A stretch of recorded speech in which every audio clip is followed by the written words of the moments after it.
ఈరోజు వీర్గాథలో భాగంగా సుభాష్ చంద్రబోస్ గారి గురించి చెప్పబోతున్నాను.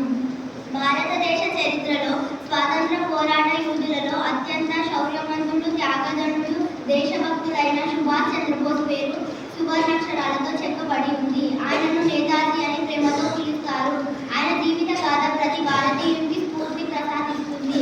సుభాష్ చంద్రబోస్ 1897 జనవరి 13న ఒడిషా రాష్ట్రంలోని కటక్ పట్టణంలో జన్మించారు. ఆయన తండ్రి జనకనాథ్ బోస్ ప్రసిద్ధి న్యాయవాది, తల్లి ప్రభావతి దేవి ధార్మిక మహిళ. చిన్ననాటి నుంచే సుభాష్ క్రమశిక్షణ, దేశభక్తి, సత్యానిష్ఠులలో ప్రఖ్యాతి పొందారు. ఆయన కలకత్తా విశ్వవిద్యాలయంలో విద్యాభ్యాసం చేశారు. తరువాత ఇంగ్లాండ్లో ICS పరీక్షల్లో ఉత్తీర్ణులయ్యారు. కానీ దేశ సేవ కోసం ఆ ప్రతిష్టాత్మక ఉద్యోగాన్ని త్యాగించాడు. ఆయనలో మహత్తర దేశభక్తి సూచిస్తుంది. సుభాష్ చంద్రబోస్ స్వాతంత్ర ఉద్యమంలో చేరి మహాత్మా గాంధీ ఆశయాలను గౌరవించినప్పటికీ ఆయన భిన్నమైన మార్గాన్ని ఎంచుకున్నారు. గాంధీజీ అహింస మార్గాన్ని విశ్వసించగా బోస్ ఆయుధ పోరాటమే భారత స్వాతంత్రానికి మార్గమని నమ్మారు.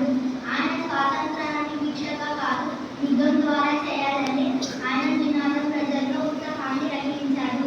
1938లో ఆయన ఇండియన్ నేషనల్ కాంగ్రెస్ అధ్యక్షుడిగా ఎన్నికయ్యారు. కానీ గాంధీ బాబాను విఘ్నంగా వ్యవహరించినందుకు పదవి నుంచి రాజీనామా చేయాల్సి వచ్చింది. ఆ తర్వాత ఆయన ఫార్వర్డ్ బ్లాక్ అనే పార్టీని స్థాపించి విప్లవాత్మక మార్గంలో స్వాతంత్ర ఉద్యమాన్ని కొనసాగించారు. రెండో ప్రపంచ యుద్ధం సమయంలో ఆయన జపాన్, జర్మనీ వంటి దేశాలకు వెళ్ళి భారతీయుల మద్దతును పొందారు. ఆయన నాయకత్వంలో ఆజాద్ హింద్ ఫౌజ్ ఏర్పడింది. ఈ సమయంలో బ్రిటిష్ పరిపాలనను వ్యతిరేకించి పోరాడే ఢిల్లీ చలో అనే నినాదంతో భారత ప్రజల్లో జ్వాలల్ని రగిలించారు. ఆయన ప్రసిద్ధి నినాదం ఆజాదీ భూమిగా దేశభక్తి చరిత్రలో చిరస్థాయి నిలిచిపోయింది. ఆయన 1945లో విమాన ప్రమాదంలో మరణించినట్లు వార్తలు వచ్చాయి. కానీ ఆయన మరణం ఇంకా అనేక అనుమానాలు ఉన్నాయి. అయినప్పటికీ ఆయన త్యాగం, ధైర్యం, దేశభక్తి భారతీయ హృదయాలలో చిరస్థాయి నిలిచిపోయింది.